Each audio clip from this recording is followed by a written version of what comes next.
Tonight we're heading back to a land of sun-baked sand, slow rivers, and unfortunately, very enthusiastic mosquitoes. Picture yourself along the banks of the ancient Nile. It's evening. The water is calm, frogs are croaking, somewhere in the reeds, and you're finally trying to wind down after a long day hauling grain, whispering prayers to Horus, or maybe just trying not to offend your local crocodile god. But just as your head hits your little reed-stuffed pillow, there it is, a high-pitched whine near your ear, followed by the unmistakable sting of an ancient Egyptian mosquito. Yes, even 3,000 years ago, these buzzing nightmares were ruining bedtime, and to be blunt, you probably wouldn't survive this. Not without a few tricks from the locals. No citronella candles, no DEET, just whatever the Nile and some creatively funky perfumes could offer. So before you get comfortable, take a moment to like the video and subscribe, but only if you genuinely enjoy what I do here. And I'd love to know, where are you listening from, and what time is it in your part of the world? Now, dim the lights, maybe turn on a fan for that soft background hum, and let's ease into tonight's journey together. You trudge slowly through the packed sand of a twilight street in Thebes. The sun has finally dipped below the horizon, but the heat still radiates off the limestone walls. You're barefoot, because of course you are, but the dust is soft and warm. There's a smell in the air, wood smoke, overripe dates, and that faint hint of something herbal drifting from a nearby shrine. It's almost peaceful until you slap your neck. Again, the mosquitoes are out, and they're just as relentless now as they were when Pharaoh Sneferu was overseeing pyramid drafts. See, back then, surviving the nightly mosquito onslaught was as important as building tombs or trading gold. Along the Nile, the bugs thrived. In standing water, stagnant canals, irrigation pools, and marshy fields. Combine that with the sweltering temperatures and zero air conditioning, and you've got the perfect setting for an ancient insect invasion. Most people in ancient Egypt slept outside on rooftops or courtyards to escape the suffocating indoor heat. But that meant no walls to keep the bugs out. The Nile breeze might bring some relief, but it also brought swarms of tiny airborne villains. And while some bites were just itchy annoyances, others might carry something more sinister. Though the Egyptians didn't know the word malaria, they certainly knew fever and sudden death. Now, if you were lucky enough to live near a temple, or maybe you worked there as a scribe or priest, you might get access to some of the earliest mosquito repellents. That's right, the Egyptians were experimenting with insect defense long before anyone knew what a virus was. One of the most basic tricks? Smoke. Burning herbs and resins created thick, fragrant clouds that kept the air full of pungent smells. Mosquitoes couldn't stand. Frankincense and myrrh weren't just for religious ceremonies, they were also low-tech bug zappers. Well, bug discouragers anyway. And if you were wealthy or just very determined, you had another tool: perfume. Egyptians weren't just obsessed with smelling good to impress their gods or lovers, they also used oils to keep insects off their skin. Perfumes made from blue lotus, cinnamon bark, and cedar oil were dabbed behind the ears, on the wrists, and sometimes even around ankles and toes, especially before bedtime. Scented sandals were a thing. Imagine slipping your feet into linen thongs soaked in lotus oil, hoping the breeze would spread the scent and the protection around your whole sleeping mat. There's some debate among historians about how effective these perfumes really were. Some argue the oils merely masked the human scent mosquitoes are drawn to. Others suggest the strong smells, especially cedar and cinnamon, acted as mild repellents. Either way, if you were drifting off to sleep in ancient Memphis with a slick sheen of perfume oil on your neck, you were at least trying to win the nightly war. But don't assume it was all luxury and lotus. For many, the night meant relentless swatting. One fringe theory even suggests that some workers slept submerged up to their necks in shallow canal beds, just enough to keep skin out of reach of biting bugs. Picture that. Falling asleep with frogs for neighbors, hoping your nose doesn't attract attention. And yes, there were bug nets. Sort of. But we'll get to that later. For now, you stretch out on a woven mat, tuck your perfumed sandals nearby, and try to get comfortable under the stars. A donkey brays somewhere in the distance. A neighbor coughs. And still, the faint, annoying drone inches closer to your ear. You mutter a sleepy curse in Middle Egyptian and slap your arm again. Because in this land of pharaohs and pyramids, of powerful gods and towering temples, sometimes the greatest, battle isn't for glory. It's just to sleep through the night without scratching your legs off. So there you are, smeared in perfume, sandals oiled and waiting by your mat, blinking up at the stars above Thebes. And still, the mosquitoes are circling like tiny airborne sorcerers. That blue lotus scent you dabbed on your temples. Maybe it helps a little, maybe it doesn't, but at least you smell like someone wealthy enough to be mildly annoyed instead of wildly uncomfortable. Let's take a closer look at these so-called perfumed sandals and other fragrant forms of bug battling. Elegance. Because yes, ancient Egyptians did wear sandals infused with scent. It wasn't just about smelling nice, it was about keeping pests at bay. Picture a young artisan in Memphis applying crushed herbs and aromatic oils into the leather of a newly made sandal. He's mixing myrrh resin with sweet marjoram, maybe, adding a hint of cinnamon bark. The idea is that every step you take releases a faint puff of fragrance. If you're walking through a marketplace or along a muddy canal path in the late afternoon, this invisible cloud might just convince a passing mosquito that you aren't dinner. Now here's where it gets delightfully quirky. Some elite Egyptians took it further. They wore wax cones on their heads, essentially perfumed lumps of scented fat that slowly melted over the course of the evening. Supposedly for beauty, possibly for romance, and very likely, historians now believe, also for keeping bugs out of their personal bubble. Imagine sitting at a party while your scalp slowly melts lavender and clove oil down your neck. It's equal parts soothing and slightly gross. And don't forget the kohl. Everyone remembers those dramatic black lines around Egyptian eyes. Sure, it looked cool, but kohl also had mild antibacterial properties and might have helped protect sensitive skin from bites and irritants. Whether mosquitoes were actually afraid of smoky eyeliner remains up for debate, but hey, if Cleopatra swore by it, who are we to argue? Historians still argue whether these aromatic routines were more ritualistic than practical.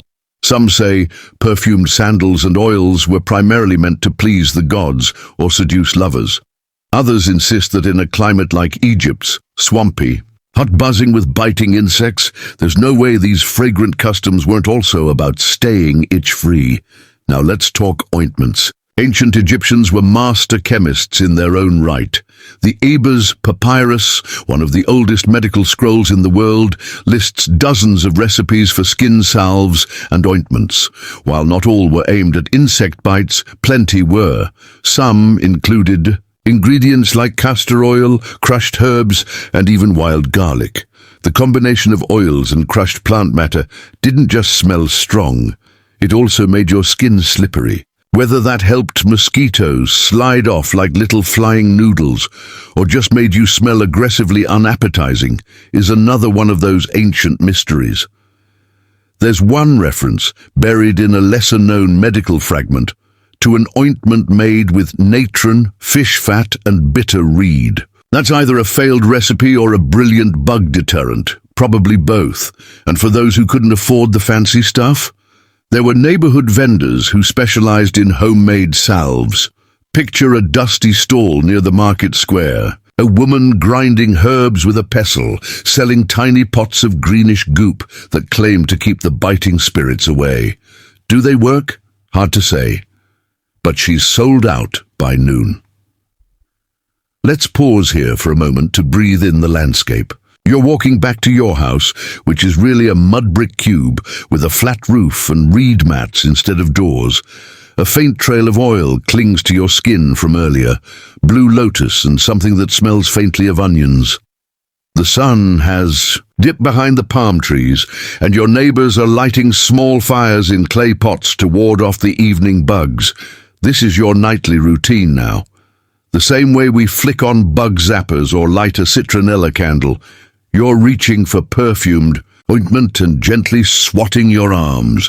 Mosquitoes in Egypt weren't just a nuisance, they were a constant. Some modern entomologists even suggest that Nile mosquitoes were more aggressive than the ones we deal with now. The Egyptian Culex pipiens is particularly tenacious, and it bred in abundance thanks to irrigation systems. Yay, agriculture. So, what's the big takeaway? Ancient Egyptians didn't just suffer through mosquito season. They scented, slathered, and sandaled their way through it with an impressive mix of science, superstition, and style. And while your perfumed sandals might not win you any awards today, back then they might have made you the most comfortable and the least itchy person on the block. You climb the narrow stairs to your rooftop bed, sandals tucked under your head like a pillow. The oil is sticky on your skin, but the smell, sharp, sweet, faintly resinous, makes you feel safe. A temple bell rings softly in the distance. You close your eyes, and just as you're about to drift off, yep, another. Whine near your left ear. You swat blindly and mutter, "Next time, more cinnamon." You wake early. Not by choice, of course. The sun spills across your rooftop like molten gold, and the hum of daily activity below begins to swell. Vendors shouting, donkeys braying, someone arguing over dates. You stretch, legs dangling off, the edge of your sleeping mat, and eye your sandals. Still fragrant, still slightly sticky, a win. Today, you're visiting a papyrus farmer. But on your way, let's take a detour through the marshy edges of the Nile, where mosquitoes breed like tiny winged tyrants. It's one of the great paradoxes of ancient Egypt. The same river that sustained life also fed the mosquitoes. Standing water, perfect for rice and reeds, also perfect for larvae.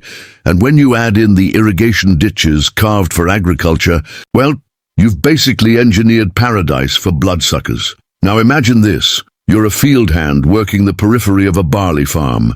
It's late afternoon, your shift is nearly over, but the air is thick with gnats and mosquitoes. What do? Enter the reed smudge pot, a small clay vessel packed with burning herbs, sometimes mint, sometimes juniper, and occasionally dried crocodile dung.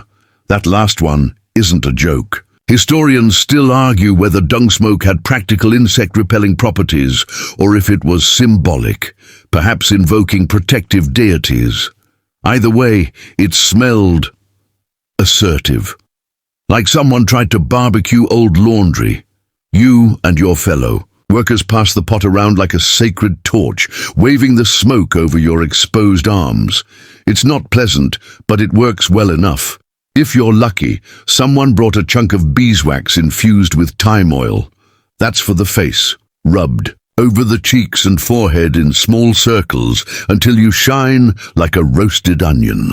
But here's where the ingenuity ramps up. In the marshlands near Elephantine, some communities reportedly used mesh face nets woven from fine flax fibers. They tied at the chin and looked suspiciously like tiny curtains. According to one fragment of a traveler's journal, the Nubians wear tents upon their faces to deny the biting flies their feast. Sounds dramatic, possibly made up. Still, the image is delightful. As you continue your walk, sandals squelching slightly from morning dew, a passing priest nods at you. His head is shaved, common for both cleanliness and, yes, mosquito avoidance. Hair traps heat, and heat attracts bugs. It's the same reason high-born women sometimes slept under palm frond canopies scented with camphor and incense. Mosquitoes, it turns out, are not fans of ritual smoke. Let's not forget what the Egyptians blamed for illness: bad air. Miasma, they called it, though the word itself is Greek. The concept existed long before Hippocrates started scribbling. If you were sick, it meant you'd inhaled foul, diseased air, often associated with swamps and stagnant water, which is precisely where mosquitoes like to hang out. Coincidence? Perhaps not. There's a small, oft-overlooked statue in the Cairo Museum of a woman holding what looks like a feather fan in one hand and a small vial in the other. The label reads, Servant Girl 18th Dynasty. But here's the kicker. Scholars believe the vial may have held mosquito-repellent oils. This wasn't just a beauty aid, it was a tool of survival. Quirky fact incoming. Some households kept small frogs in ceramic pots on their porches. Not as pets, as pest control. Frogs eat bugs. Bugs bother humans. Ergo, frogs are friends. Historians still argue whether these were deliberate choices or happy accidents. Either way, you now live in a world where clay frog pots are part of your anti-mosquito toolkit. You reach the papyrus farm at last. The air here is damp and sweet, thick with the smell of river mud. A boy runs past barefoot, holding what looks like a handful of mint leaves. He's rubbing them on his arms, cheap, accessible and mildly effective. You try it too. Not bad. Smells like tea and hope. Nearby, a woman dabs onion juice behind her ears. She swears by it. You raise an eyebrow, but don't judge. After all, last week you tried rubbing date sap mixed with charcoal on your ankles. It worked, sort of. You also smelled like burnt dessert.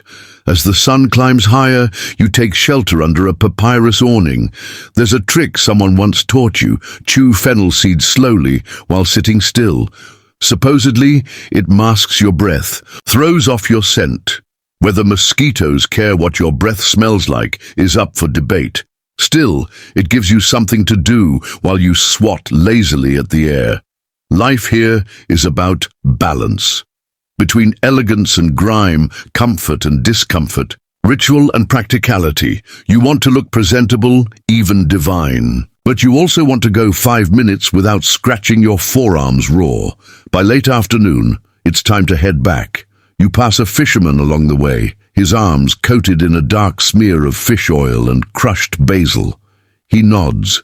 You nod back. Solidarity in scent, and just as you cross the last bridge before home, a breeze kicks up, cool, fragrant and momentarily mosquito-free. You savor it. Then, of course, buzz. You sigh, adjust your perfumed sandals, and keep walking. You're back in the bustling heart of the city now, dodging a cart loaded with clay jars and weaving between linen-clad elbows. The streets are pulsing with life, but you keep noticing the same thing over and over. Everyone's doing their best to keep the mosquitoes away, each in their own peculiar, wonderfully ancient way. Take that elderly scribe hunched beside the temple wall. His tools are simple, reed pen, pots of black and red ink, but beside his feet, he's burning what looks like dried myrrh over a tiny coal plate. The smoke curls up in lazy spirals, and you swear it forms a barrier that even the most ambitious mosquito wouldn't dare cross. You sit nearby for a moment, enjoying his cloud of sweet protection and the soft scratching of stylus on papyrus. You remember stories your grandmother told about temple servants who anointed statues of gods with oils so pungent they cleared entire chambers of bugs. Maybe that's why incense offerings were a daily ritual. Of course, the gods appreciated them, but maybe, just maybe, they were also doing humanity a solid one waft at a time. Further down the lane, a merchant hawks his wares under a linen canopy dyed with crushed lotus petals. You recognize the scent, sweet and faintly spicy, with that cool after aroma that lingers in your nose. Lotus wasn't just pretty, it had practical uses too. Lotuses float in still waters, and the Egyptians noticed they were often free of mosquito. Levi, so they copied nature's logic, grind it, rub it, wear it. You pause at a tiny stall that sells perfumes. The merchant waves you over eagerly, holding up a conical jars. For the night bites, he says, smiling. Sandalwood, coriander and river mints. You dip a finger in. It's oily but smooth, warm on your skin, like sun-heated wax. The scent clings delicately, and just like that, your ankles are mosquito-unfriendly again. Almost luxurious if you ignore the occasional buzz. He leans closer, conspiratorially. Some say Cleopatra used this blend when traveling through swampy lands. She never swatted once. Historians still argue whether Cleopatra's legendary poise was bolstered by excellent mosquito control or just good storytelling. Either way, the myth persists, and it's a nice one. As you walk, you pass a group of children playing with what looks like crude clay dolls. But wait, no, those aren't toys. They're amulets shaped like Bez, the dwarf god of protection and laughter. His bug-eyed face is meant to scare away evil, sickness, and yes, insects. Some parents even etched mosquito hieroglyphs into charms, believing they could ward off infestations through divine suggestion. You wander into a side alley where shadows offer a temporary refuge from the heat. Overhead, an awning flaps gently in the breeze. It's been rubbed down with resin, probably acacia based on the sticky gleam. It smells sharp, almost medicinal. You run your hand along the fabric's edge, and the residue clings. Another trick of the old city: smear what bugs hate where bugs try to land. Down the way, a young woman sits weaving linen. She dips her shuttle in a shallow bowl of spiced oil before threading it through. The scent will cling to the cloth long after it's washed. When that cloth becomes a tunic or a scarf, it won't just look good.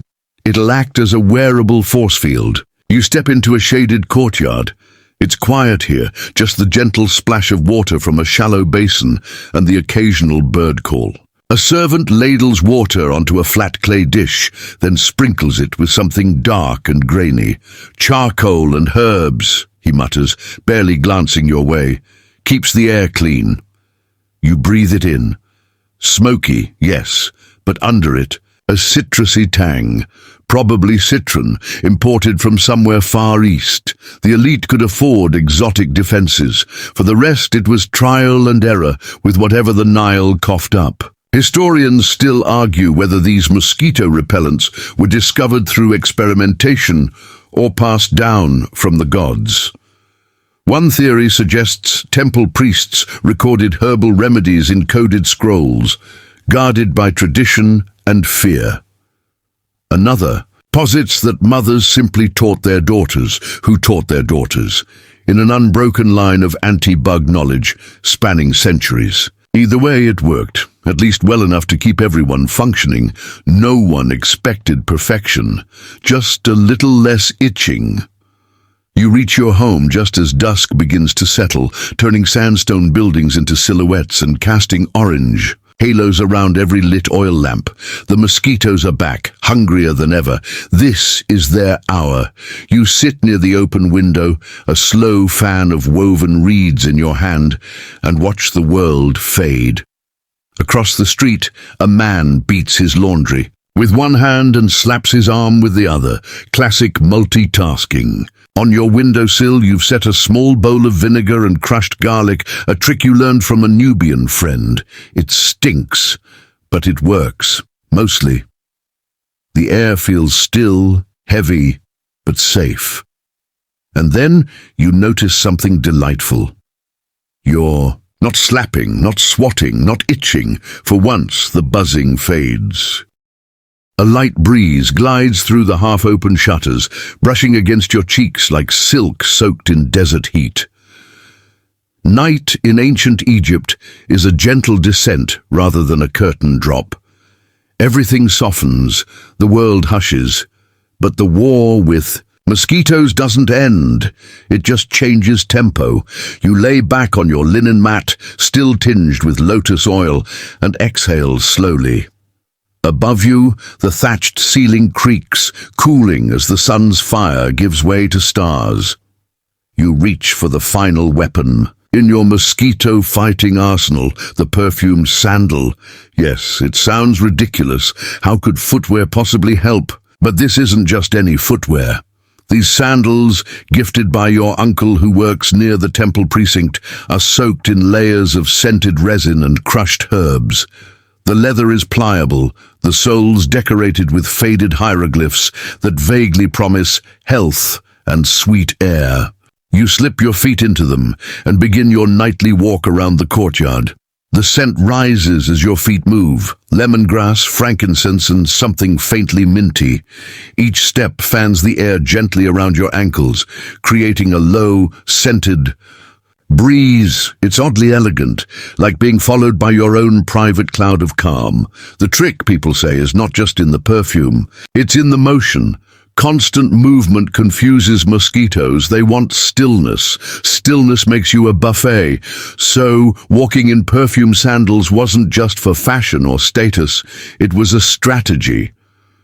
You remember an old tale passed down from your grandmother's sister's neighbor about a pharaoh's concubine who danced barefoot each night across polished tiles, her steps releasing a potion of wild thyme and citrus.